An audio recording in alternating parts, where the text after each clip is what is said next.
আসসালামু আলাইকুম রহমতুল্লাহি বারাকাতু। কেমন আছো আপুরা ভাইরা সবাই?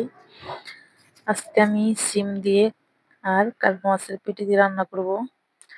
তা প্রথমে একটা কড়াইতে তেল দিয়ে দিব, রান্না করার তেল দিয়ে দিব, পেঁয়াজ কুচি, পেস্ট একটু ভেজে নিব, দিয়ে দিব অল্প একটু আদা রসুন বাটা, আর দিব অল্প একটু পানি মশলাটা কষানোর জন্য।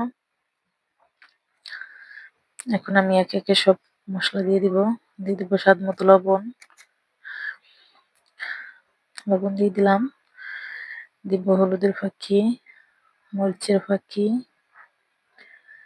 যার যার পছন্দ মতো ধনিয়ার ফাঁকি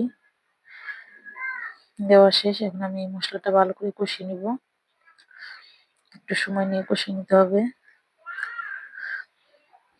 এই যে কষানো হয়ে গেছে। এখন আমি এর মাঝে কার্পু মাছের পেটিগুলো ভালো করে ধুয়ে নিচ্ছি। এই যে এই মাছগুলো এখন দিয়ে দিব, দিয়ে ভালো করে কষিয়ে নিব।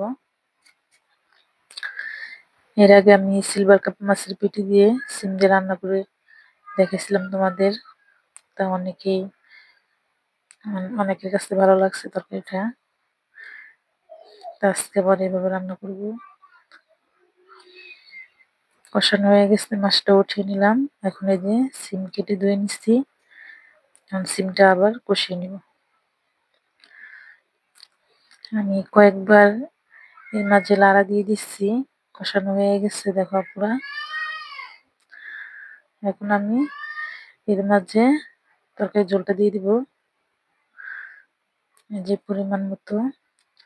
আমি বেশি ঝোল রাখবো না, মাখা মাখা হবে তরকারিটা, পানিতে হবে। তরকারিটা বলক চলে আসছে, এখন আমি মাছগুলো দিয়ে দিব এর মাঝে। এই যে দেখো পুরা মাছগুলো দিয়ে দিলাম, আর দিয়ে দিব কাঁচামরিচ কেটে রাখছি। মাছটা ভালো করে একটু মিশিয়ে নেই লাড়া দিয়ে। মেশানো হয়ে গেছে, এখন আমি কাঁচামরিচ গুলা দিয়ে দিব। তা তোমরা চাইলে মাছটা ভেঙেও দিতে পারো, কিন্তু আমি ভাঙবো না, এইভাবেই থাকবে। এখন ঢেকে দিব। এই যে দেখো পুরা তরকারিটা প্রায় হয়ে আসছে, একটু পর আমি নামিয়ে নিব। তোমরা যদি চাও ঝোল খেতে তাহলে নামিয়ে নিতে পারো, আমি আর একটু টানাবো। হয়ে গেছে রান্না।